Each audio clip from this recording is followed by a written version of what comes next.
നമുക്ക് പോണ്ടേ? ഞാൻ രാവിലെ അപ്പച്ചനോടും അമ്മച്ചിയോടും ചില കാര്യങ്ങൾ സംസാരിച്ചുകൊണ്ടിരിക്കുകയായിരുന്നു. നമ്മുടെ കാര്യം അവതരിപ്പിച്ചു. എന്ത് പറഞ്ഞു? അപ്പച്ചന് വലിയ കുഴപ്പമില്ല, അമ്മച്ചിക്കാണ് പ്രശ്നം. അമ്മച്ചിക്ക് എന്താ പ്രശ്നം? മറ്റൊന്നുമല്ല, വെള്ളാടി ഇത്തിരി ഓവറല്ലേ എന്നൊരു സംശയം. എനിക്കല്ല, അമ്മച്ചിക്ക്. പറയേ അമ്മച്ചി, എന്റെ ഒരു അവസ്ഥ അമ്മച്ചി മനസ്സിലാക്കണം. ഞാനൊരു പാവ അമ്മച്ചി. പിന്നെ ഇച്ചിരി വെള്ളം അടിക്കും, ഇച്ചിരി എന്നല്ല, സാമാന്യം ഭേദമായിട്ട് കഴിക്കും. പക്ഷെ ഒന്ന് ഞാൻ പറയുന്നു, അമ്മച്ചിയുടെ ഈ മകളുടെ കഴുത്തിൽ മിന്നു കെട്ടുന്ന അന്ന് മുതൽ ഞാൻ വെള്ളമടി നിർത്തത്തില്ല. ഇല്ലടുത്ത് ഞങ്ങളിന്ന് വെളിയിലെ ഭക്ഷണം. നുണക്കുഴിക്കവിളിൽ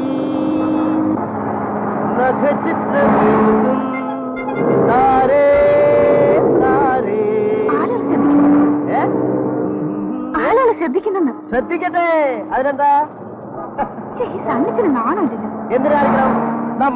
നമ്മുടെ ബൈക്ക്, നമ്മുടെ റോഡ്, നമ്മുടെ നമ്മൾ പാടുന്നു.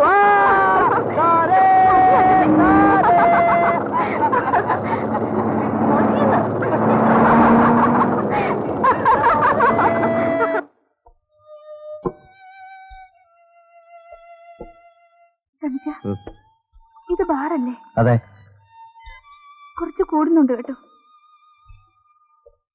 ഇതിനാണ് റെസ്റ്റോറന്റിൽ പോവാന്ന് പറഞ്ഞ് എന്നെ കൂട്ടിക്കൊണ്ടുവന്നത്. റെസ്റ്റോറന്റിനേക്കാൾ സുഖം എവിടാ മോളെ? നമുക്ക് സ്വയമായിട്ട് സംസാരിക്കാം. എനിക്ക് 2 സ്മോൾ അടിക്കാം.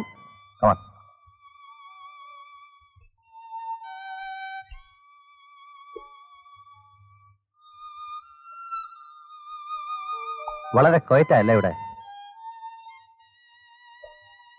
അതെ അതെ, സണ്ണിച്ചന്റെ താളത്തിനൊക്കെ തുള്ളുന്നുണ്ടല്ലേ?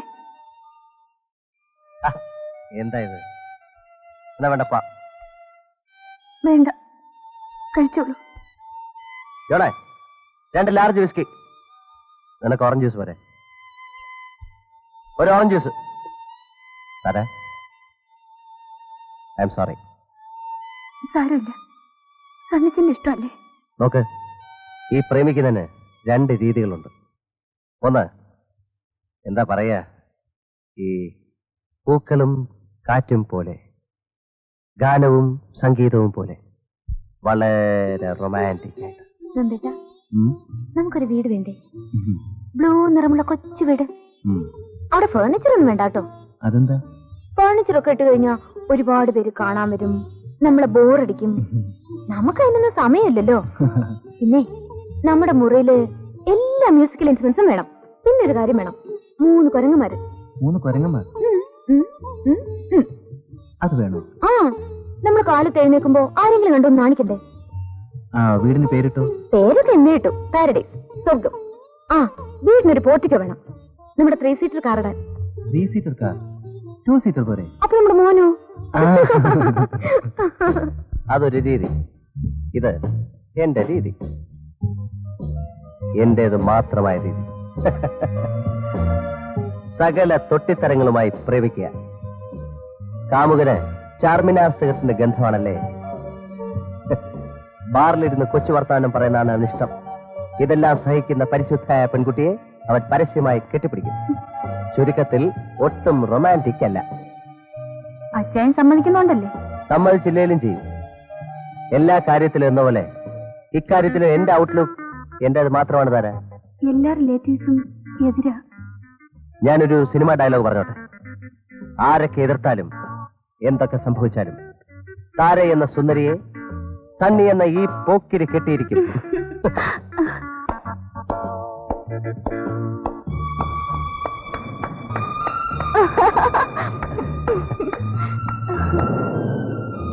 ഒരുപാട് ഓടിത്തളർന്ന് വിയർത്ത് കുളിച്ചു വന്നിരിക്കുമ്പോൾ ഒരു സുഖമുണ്ട്. ഒരു അത്ലറ്റ് മാത്രം അനുഭവിക്കുന്ന സുഖം. ആ സുഖമാണ് നീ. യെസ് താര.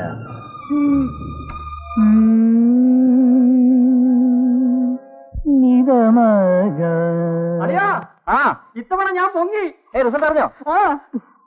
അമ്മേ, റിസൾട്ട് അറിഞ്ഞു. എനിക്ക് തന്നെ ഫസ്റ്റ് ക്ലാസ് ഉണ്ട്. ഇപ്പം പാസ്സായി. അതല്ലേ ആദ്യം പറയേണ്ടത്. കൈ ഉടലെയാ. ഏതായാലും 3 പേരും പാസ്സായല്ലോ. ഞാൻ കുടിക്കാൻ എന്തെങ്കിലും എടുക്കാം. കുടിക്കാൻ മാത്രം പോരമേ. അയ്യോ ഒന്നുമില്ലല്ലോ മോനെ, ദോശ ഇട്ട് തരട്ടെ. അമ്മമ്മയുടെ പാട് നോക്കിയേ, ഞങ്ങളിപ്പോ മൂക്കറ്റം കഴിച്ചേ ഉള്ളൂ. എവിടെ പോകുന്നതാ ഇതെല്ലാം കൂടെ? സണ്ണി, നമ്മുടെ പാട്ടിന് തുടക്കം എങ്ങനെയാ? പറ. ഏത് പാട്ടാളിയാ? ഏത് പാട്ട്? വർണ്ണമേഘങ്ങളുയലാടുന്ന വാസരാന്ത സമീരനിൽ ലല്ലലാല ലല്ലലേലേ വന്നു ഞാൻ, ദേവി വന്നു ഞാൻ, ലല്ലലാലി വന്നു ഞാൻ. ഇത് ഞാൻ കേട്ടിട്ടുണ്ട്, ഒരു പഴയ ഹിന്ദി പാട്ട്. എവിടെ കേട്ടിട്ടുണ്ട്? ഫൗജി ബായി പാടി കേട്ടിട്ടുണ്ട്. ഹം കിസി സേ കം നഹി, ഹം കിസി സേ കം നഹി. വീക്ക് വെച്ചോണ്ടല്ലോ, ഇത് ചൂടാണ്ടോ ഇരിക്കണം. ഞാൻ പറഞ്ഞില്ലേ, വേറെ ആരെങ്കിലും പറയും. ആരും പറയണ്ട. ഇത് ഞാൻ ട്യൂൺ ചെയ്ത പാട്ടാ. സംഗീതത്തിന്റെ മേഖലയിലൊന്നും കയറി സാർ കൈവയ്ക്കണ്ട. സാറിനൊരു മേഖല ഉണ്ടല്ലോ, ഇത് ഞങ്ങൾ കൈകാര്യം ചെയ്തോളാം. സംഗീത സംവിധായകനും ഗായകനുമാകാൻ സ്വന്തമായിട്ട് മാത്രം വിചാരിച്ചാൽ പോരാ, ഞങ്ങൾ ശ്രോതാക്കളും കൂടെ വിചാരിക്കണം. ഈ ഞങ്ങൾ ശ്രോതാക്കൾ ആരാണ്? സപ്തസ്വരത്തിൽ അധിഷ്ഠിതമായ സംഗീത അപഗ്രഹണം നടത്തി നല്ലതിനെ പാടെ കളയുകയും സ്വീകരിക്കുകയും ഇതുപോലുള്ള അനുകരണങ്ങളെ പാടെ ഉപേക്ഷിക്കുകയും ചെയ്യുന്ന പ്രബുദ്ധരായ സംഗീത ആസ്വാദകർ കേൾവിക്കാണ്. അതാ പറഞ്ഞത്, ചുമ്മാ കേട്ടോണ്ടിരുന്നാ മതി ചിലമ്പാട്ട്. എന്താ അവിടെ? അമ്മേ, നന്ദനെ ഇന്നൊന്ന് വിട്ടു തരണം. ഇങ്ങോട്ട്. ഇന്ന് താരയുടെ വീട്ടിലെ ഊണ്. ഇവനെ കൊണ്ടുചെല്ലാന്ന് ഏറ്റിട്ടുണ്ട്. നീ പോയി എളുപ്പം ഡ്രസ് മാറിട്ടോ.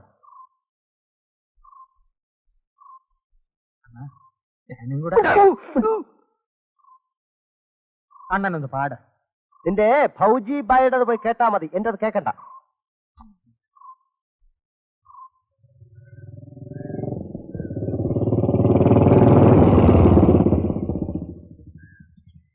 വിനോദേ, നമുക്ക് എന്തെങ്കിലും കഴിക്കാൻ വാങ്ങിച്ചോട്ട് വാ. അതായത് നമുക്ക് ഷാപ്പിൽ നിന്ന് വായിക്കാം. ബെസ്റ്റ് തോലിക്കറിയും കപ്പയും കിട്ടും. നീ പോയി വാങ്ങിച്ചോട്ടോ. അപ്പൊ നിങ്ങളാരും വരുന്നില്ലേ? ഞങ്ങള് ഷാപ്പിൽ കയറുന്ന ആരെങ്കിലും കണ്ട? ആഹാ, എന്നെ കണ്ടോട്ടോ. അല്ലെ, മനസ്സിലായില്ല. എന്റെ അണ്ണാ, പോയി വാങ്ങിച്ചോട്ടോ.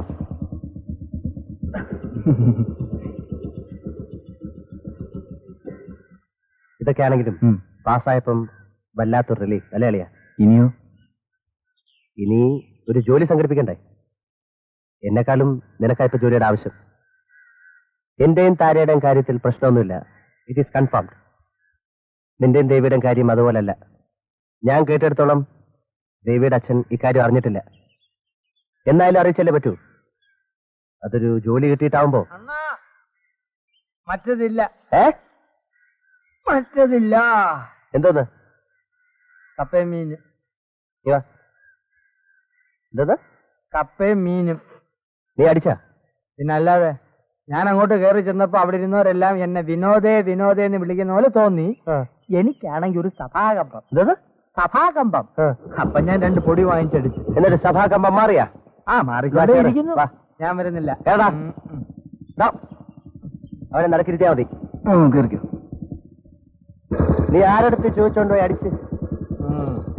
എന്നോട് തന്നെ ചോദിച്ചോണ്ട് അടിച്ചു.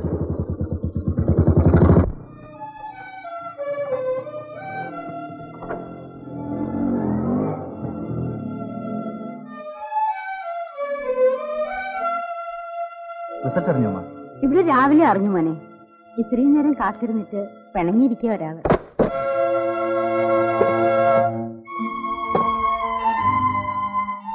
Good evening. Good evening miss Menon. പിണങ്ങരുത് ദേവി. ഉച്ചയ്ക്ക് സണ്ണി ഒന്ന് വിളിച്ചോണ്ട് പോയി. എനിക്കൊന്നും കേൾക്കണ്ടോ.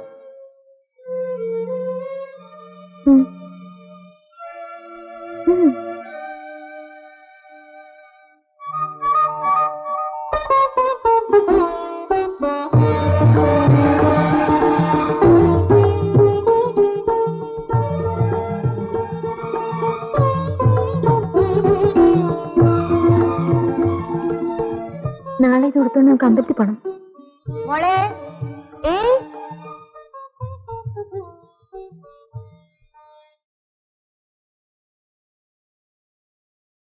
റിസൾട്ട് അറിഞ്ഞു.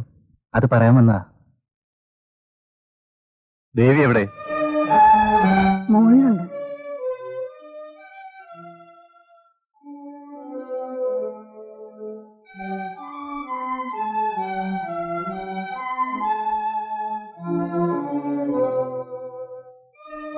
അച്ഛന് ഇഷ്ടമായാലും തോന്നുന്നു.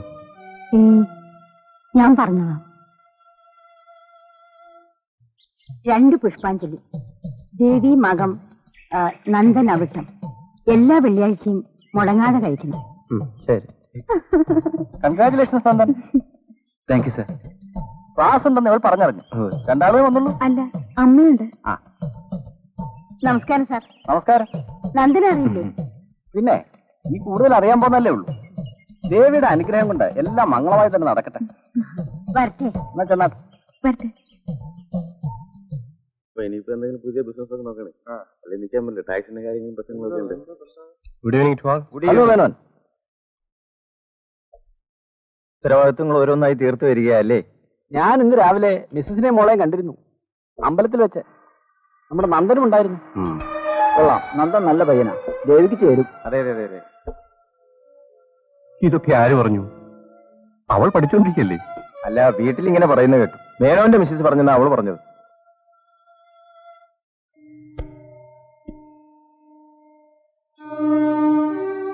മോളുടെ കല്യാണമൊക്കെ നിശ്ചയിച്ചോ? അല്ല, ക്ലബിൽ എല്ലാവരും പറഞ്ഞു. ഞാൻ അച്ഛനല്ലേ, അറിഞ്ഞിരിക്കാമെന്ന് ചോദിച്ചതാ. നന്ദന്റെ കാര്യം ആലോചിച്ചാ കൊള്ളാന്നുണ്ട്. നല്ല പയ്യനാ, ഇവിടത്തേക്കും അറിയാലോ. അതുകൊണ്ട് ഇതൊക്കെ ആലോചിച്ചൊരു തീരുമാനത്തിൽ എത്തിയിട്ട് പോരെ ഈ വീട്ടിൽ വെച്ചിട്ട് സൽക്കരിക്കലും അമ്പലത്തിൽ പോക്കുമൊക്കെ? ഇതെന്റെ അഭിപ്രായമായിട്ട് നീ കാണരുത്. ചന്ദ്രു നേരിട്ട് പറയുന്നതിന് മുമ്പ് ഞാൻ ഈ കാര്യം നിന്നെ അറിയിച്ചതേ ഉള്ളൂ. ചന്ദ്രന് നേരിട്ട് പറഞ്ഞാൽ എന്താ? സണ്ണി ഇതിലിടപെടേണ്ട ആവശ്യമില്ല. നീ എന്നെ തെറ്റിദ്ധരിച്ചിരിക്കുക. നിന്റെ പേരിലും തെറ്റുണ്ട്. നീ 24 മണിക്കൂർ ആ വീട്ടിൽ പോയി കുത്തിയിരിക്കുന്ന പരമ ബോറ. നീ അവരോടൊന്നും സംസാരിക്കാറില്ല. അമ്മയും ദേവി മാത്രമല്ല ആ വീട്ടിലുള്ളത്. എനിക്ക് അവനോടൊന്നും സംസാരിക്കാനില്ലെങ്കിലോ? അതെന്താ സംസാരിക്കാനില്ലാത്തത്? അവനല്ലേ നിന്നെ അവിടെ കൊണ്ടുപോയത്? അവന്റെ വീടല്ലേ? ഇപ്പോഴല്ലേ ഈ അടുക്കള ബന്ധമൊക്കെ ഉണ്ടായത്? നാട്ടുകാരുടെ മുമ്പിലും ബാറും ഒക്കെ വെച്ച് ബന്ധപ്പെടാൻ എനിക്ക് വശമില്ല. എനിക്ക് വശമുണ്ട്. നിന്നെ പോലെ അമ്മായിയപ്പനെ അമ്മായിയമ്മ ഉദ്ധരിച്ചിട്ടല്ല ഞാൻ താരയുമായി ബന്ധപ്പെടുന്നത്. എന്റെ കാര്യത്തിൽ ആരും ഇടപെടുന്നത് എനിക്ക് ഇഷ്ടമല്ല. ഒരുത്തന്നെ എന്നെ ഉദ്ധരിക്കാൻ വേണ്ട. നന്ദാ, അറിയാ നന്ദാ, ഈ കോളനിയല്ലേ പല ആൾക്കാരാ. നന്ദന്റെ വരവും പോക്കും ഒക്കെ വൈകുന്നേരങ്ങളിൽ ഒരു ചർച്ചാ വിഷയമായിരിക്കും. എനിക്ക് തന്നെ മനസ്സിലാക്കാൻ പറ്റും. ഇവിടെ ഒറ്റയ്ക്കിരുന്ന് മുഷിയുമ്പോ ദേവി ഒന്ന് കാണണമെന്ന് സംസാരിക്കണമെന്നൊക്കെ തോന്നും. കഴിയുന്നതും അത് ഒഴിവാക്കുക. തൽക്കാലത്തേക്ക് എന്തെങ്കിലും ഒരു ചെറിയ ജോലി സംഘടിപ്പിക്കുക. ഇവിടെ ഈ പാരലൽ കോളേജൊക്കെ ഇല്ലേ? എനിക്ക് പഠിപ്പിക്കുന്നതിൽ താല്പര്യമില്ല സർ. വേറെന്ത് ജോലിയാവാം?